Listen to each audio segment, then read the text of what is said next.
coming home, I'm coming home. Tell the world I'm coming.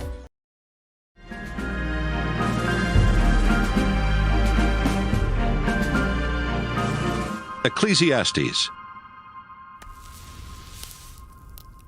Ecclesiastes chapter 1. When the son of David was king in Jerusalem, he was known to be very wise. And he said, Nothing makes sense. Everything is nonsense. I have seen it all. Nothing makes sense. What is there to show for all of our hard work here on this earth? People come and people go, but still the world never changes. The sun comes up, the sun goes down. It hurries right back to where it started from. The wind blows south, the wind blows north. Round and round it blows, over and over again. All rivers empty into the sea, but it never spills over. One by one the rivers return to their source. All of life is far more boring than words could ever say. Our eyes and our ears are never satisfied with what we see and hear. Everything that happens has happened before. Nothing is new, nothing under the sun. Someone might say, here is something new, but it happened before, long before we were born. No one who lived in the past is remembered anymore, and everyone yet to be born will be forgotten too. I said these things when I lived in Jerusalem as king of Israel. With all my wisdom, I try to understand everything that happens here on earth, and God has made this so hard for us humans to do. I have seen it all, and everything is just as senseless as chasing the wind. If something is crooked, it can't be made straight. If something isn't there, it can't be counted. I said to myself, you are by far the wisest person who has ever lived in Jerusalem. You are eager to learn, and you have learned a lot.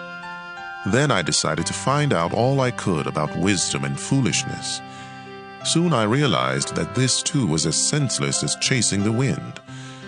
The more you know, the more you hurt. The more you understand, the more you suffer. Ecclesiastes chapter 2.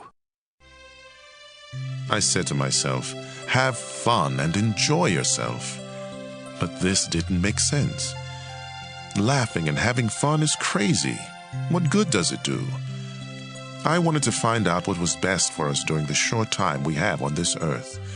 So I decided to make myself happy with wine and find out what it means to be foolish without really being foolish myself.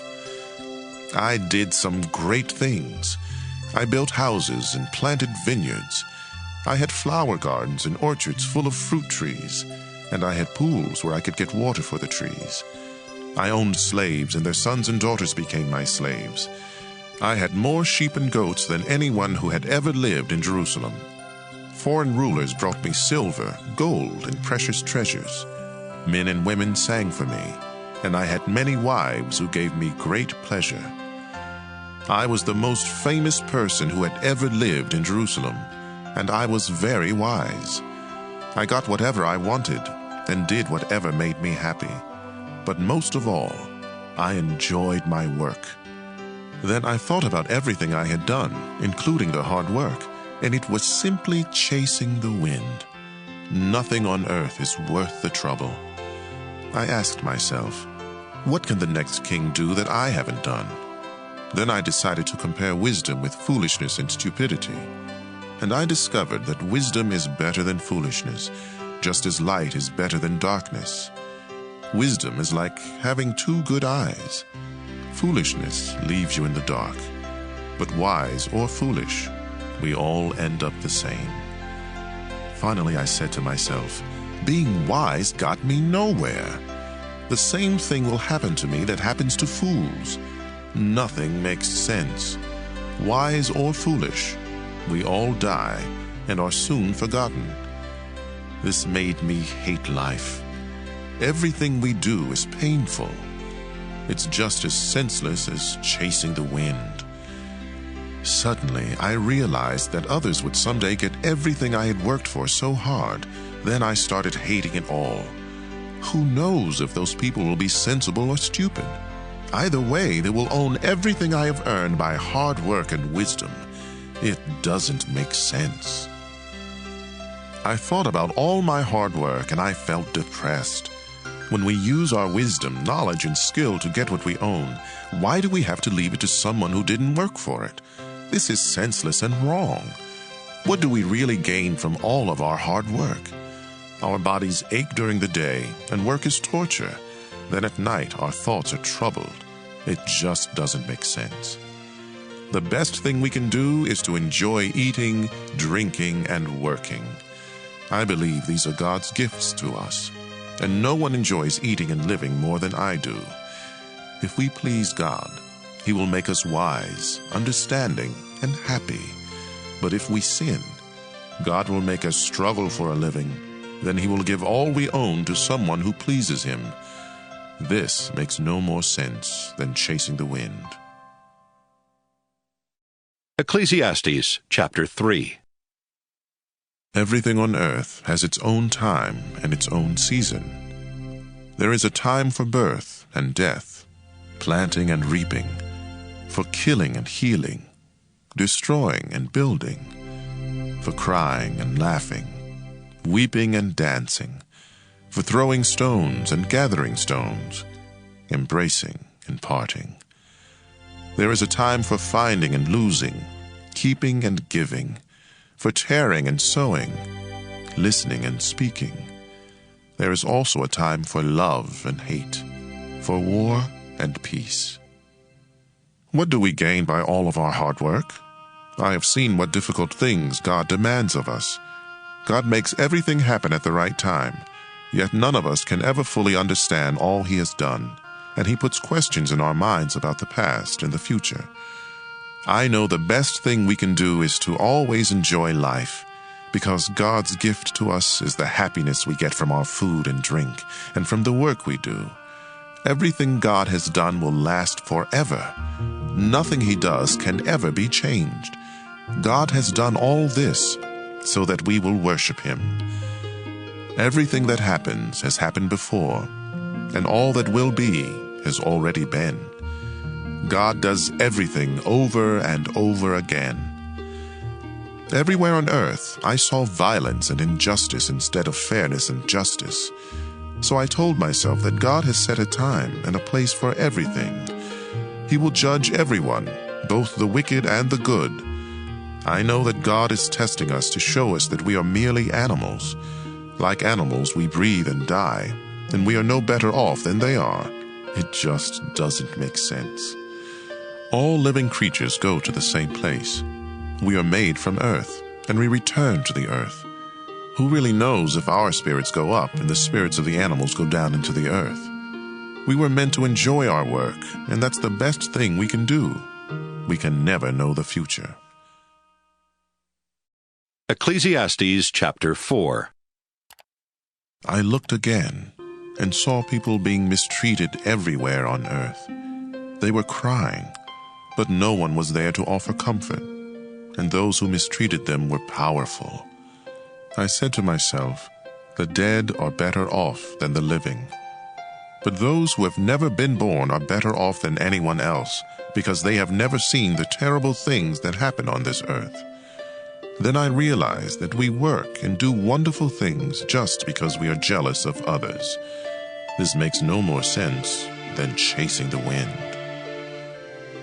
Fools will fold their hands and starve to death. Yet a very little food eaten in peace is better than twice as much earned from overwork and chasing the wind. Once again, I saw that nothing on earth makes sense. For example, some people don't have friends or family, but they are never satisfied with what they own, and they never stop working to get more. They should ask themselves, why am I always working to have more? Who will get what I leave behind? What a senseless and miserable life. You are better off to have a friend than to be all alone, because then you will get more enjoyment out of what you earn. If you fall, your friend can help you up. But if you fall without having a friend nearby, you are really in trouble. If you sleep alone, You won't have anyone to keep you warm on a cold night. Someone might be able to beat up one of you, but not both of you. As the saying goes, a rope made from 3 strands of cord is hard to break. You may be poor and young, but if you are wise, you are better off than a foolish old king who won't listen to advice. Even if you were not born into the royal family and have been a prisoner and poor, you can still be king. I once saw everyone in the world follow a young leader who came to power after the king was gone. His followers could not even be counted, but years from now, no one will praise him. This makes no more sense than chasing the wind. Ecclesiastes chapter 5. Be careful what you do when you enter the house of God. Some fools go there to offer sacrifices, even though they haven't sinned. But it's best just to listen when you go to worship. Don't talk before you think, or make promises to God without thinking them through. God is in heaven, and you are on earth, so don't talk too much. If you keep thinking about something, you will dream about it. If you talk too much, you will say the wrong thing. God doesn't like fools. So don't be slow to keep your promises to God. It's better not to make a promise at all than to make one and not keep it. Don't let your mouth get you in trouble. And don't say to the worship leader, "I didn't mean what I said." God can destroy everything you have worked for, so don't say something that makes God angry. Respect and obey God. Daydreaming leads to a lot of senseless talk. Don't be surprised if the poor of your country are abused and injustice takes the place of justice. After all, the lower officials must do what the higher ones order them to do. And since the king is the highest official, he benefits most from the taxes paid on the land. If you love money and wealth, you will never be satisfied with what you have. This doesn't make sense either. The more you have, the more everyone expects from you. Your money won't do you any good. Others will just spend it for you. If you have to work hard for a living, you can rest well at night, even if you don't have much to eat. But if you are rich, you can't even sleep. I have seen something terribly unfair. People get rich, but it does them no good. Suddenly they lose everything in a bad business deal, then have nothing to leave for their children. They came into this world naked, and when they die, they will be just as naked. They can't take anything with them, and they won't have anything to show for all their work. That's terribly unfair. They leave the world just as they came into it. They gained nothing from running after the wind. Besides all this, they are always gloomy at mealtime, and they are troubled, sick, and bitter. What is the best thing to do in the short life that God has given us? I think we should enjoy eating, drinking, and working hard. This is what God intends for us to do. Suppose you are very rich and able to enjoy everything you own. Then go ahead and enjoy working hard. This is God's gift to you. God will keep you so happy that you won't have time to worry about each day. Ecclesiastes chapter 6. There is something else terribly unfair, and it troubles everyone on earth. God may give you everything you want, money, property, and wealth. Then God doesn't let you enjoy it, and someone you don't even know gets it all. That's senseless and terribly unfair. You may live a long time and have 100 children, but a child born dead is better off than you, unless you enjoy life and have a decent burial. That child will never live to see the sun or have a name, and it will go straight to the world of darkness, but it will still find more rest than you, even if you live 2,000 years and don't enjoy life. As you know, we all end up in the same place. We struggle just to have enough to eat, but we are never satisfied. We may be sensible, yet we are no better off than a fool. And if we are poor, it still doesn't do us any good to try to live right. It's better to enjoy what we have than to always want something else, because that makes no more sense than chasing the wind. Everything that happens was decided long ago. We humans know what we are like, and we can't argue with God because He is too strong for us. The more we talk, the less sense we make. So what good does it do to talk? Life is short and meaningless, and it fades away like a shadow. Who knows what is best for us? Who knows what will happen after we are gone? Ecclesiastes chapter 7. A good reputation at the time of death is better than loving care at the time of birth. It's better to go to a funeral than to attend a feast. Funerals remind us that we all must die. Choose sorrow over laughter, because a sad face may hide a happy heart. A sensible person mourns, but fools always laugh. Harsh correction is better than the songs of a fool. Foolish laughter is stupid. It sounds like thorns crackling in a fire. Corruption makes fools of sensible people, and bribes can ruin you. Something completed is better than something just begun. Patience is better than too much pride. Only fools get angry quickly and hold a grudge. It isn't wise to ask, why is everything worse than it used to be? Having wisdom is better than an inheritance. Wisdom will protect you just like money. Knowledge with good sense will lead you to life. Think of what God has done. If God makes something crooked, can you make it straight? When times are good, you should be cheerful. When times are bad, think what it means. God makes them both to keep us from knowing what will happen next. I have seen everything during this senseless life of mine. I have seen good citizens die for doing the right thing, and I have seen criminals live to a ripe old age. So don't destroy yourself by being too good or acting too smart. Don't die before your time by being too evil or acting like a fool. Keep to the middle of the road. You can do this if you truly respect God. Wisdom will make you stronger than the 10 most powerful leaders in your city. No one in this world always does right. Don't listen to everything that everyone says, or you might hear your servant cursing you. Haven't you cursed many others? I told myself that I would be smart and try to understand all of this, but it was too much for me. The truth is beyond us. It's far too deep. So I decided to learn everything I could and become wise enough to discover what life is all about. At the same time, I wanted to understand why it's stupid and senseless to be an evil fool. Here is what I discovered. A bad woman is worse than death. She is a trap, reaching out with body and soul to catch you. But if you obey God, you can escape. If you don't obey, you are done for. With all my wisdom, I have tried to find out how everything fits together, but so far I have not been able to. I do know there is one good man in 1,000, but never have I found a good woman. I did learn one thing. We were completely honest when God created us, but now we have twisted minds. Ecclesiastes chapter 8.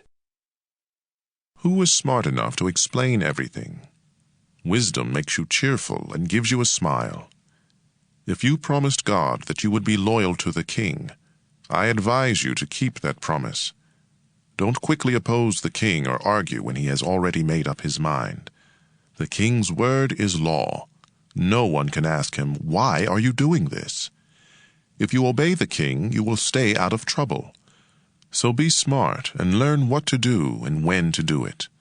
Life is hard, but there is a time and a place for everything, though no one can tell the future. We cannot control the wind or determine the day of our death.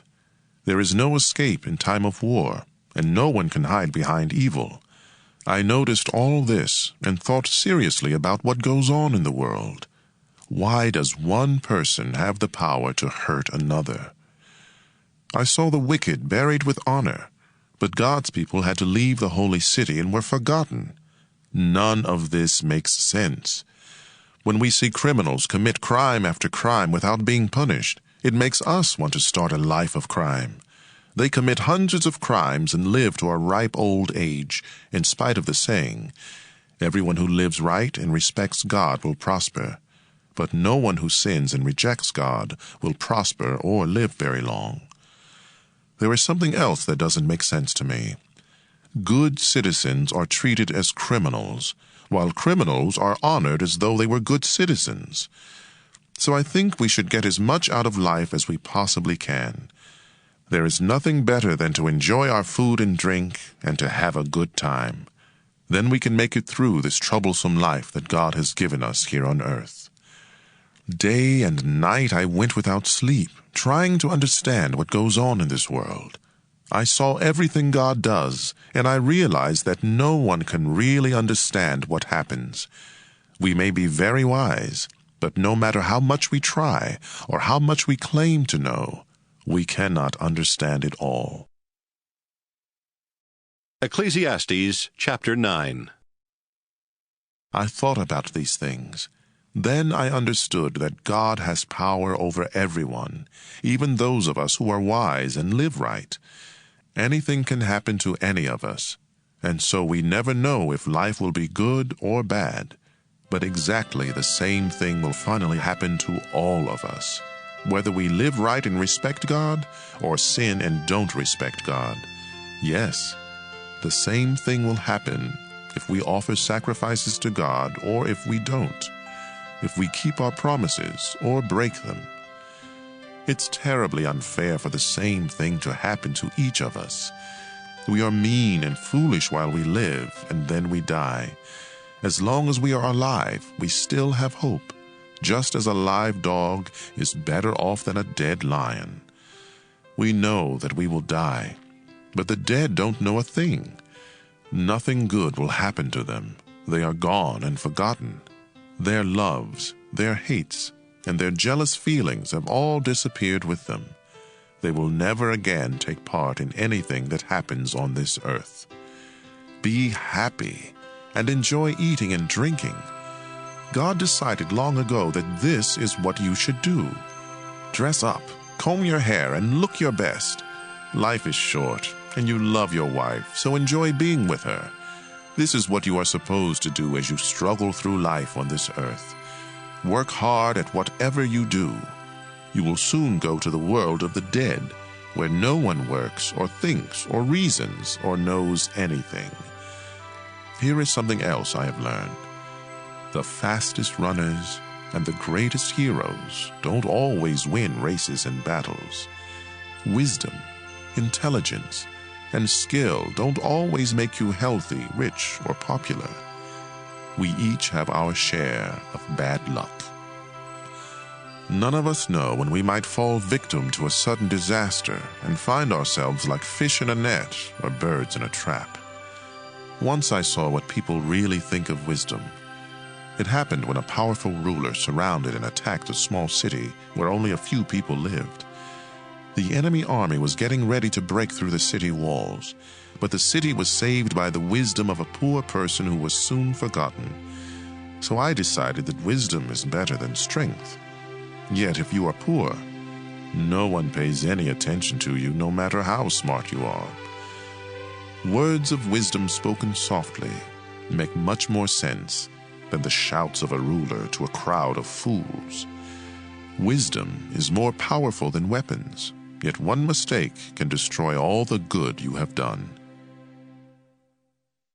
Ecclesiastes chapter 10. A few dead flies in perfume make all of it stink, and a little foolishness outweighs a lot of wisdom. Sensible thoughts lead you to do right. Foolish thoughts lead you to do wrong. Fools show their stupidity by the way they live. It's easy to see they have no sense. Don't give up your job when your boss gets angry. If you stay calm, you'll be forgiven. Some things rulers do are terribly unfair. They honor fools, but dishonor the rich. They let slaves ride on horses, but force slave owners to walk. If you dig a pit, you might fall in. If you break down a wall, a snake might bite you. You could even get hurt by chiseling a stone or chopping a log. If you don't sharpen your axe, it will be harder to use. If you are smart, you'll know what to do. The power to charm a snake does you no good if it bites you anyway. If you talk sensibly, you will have friends. If you talk foolishly, you will destroy yourself. Fools begin with nonsense, and their stupid chatter ends with disaster. They never tire of talking, but none of us really know what the future will bring. Fools wear themselves out. They don't know enough to find their way home. A country is in for trouble when its ruler is childish and its leaders party all day long. But a nation will prosper when its ruler is mature and its leaders don't party too much. Some people are too lazy to fix a leaky roof, then the house falls in. Eating and drinking make you feel happy, and bribes can buy everything you need. Don't even think about cursing the king. Don't curse the rich, not even in secret. A little bird might hear and tell everything. Ecclesiastes chapter 11. Be generous, and someday you will be rewarded. Share what you have with 7 or 8 others, because you never know when disaster may strike. Rain clouds always bring rain. Trees always stay wherever they fall. If you worry about the weather and don't plant seeds, you won't harvest a crop. No one can explain how a baby breathes before it is born. So how can anyone explain what God does? After all, He created everything.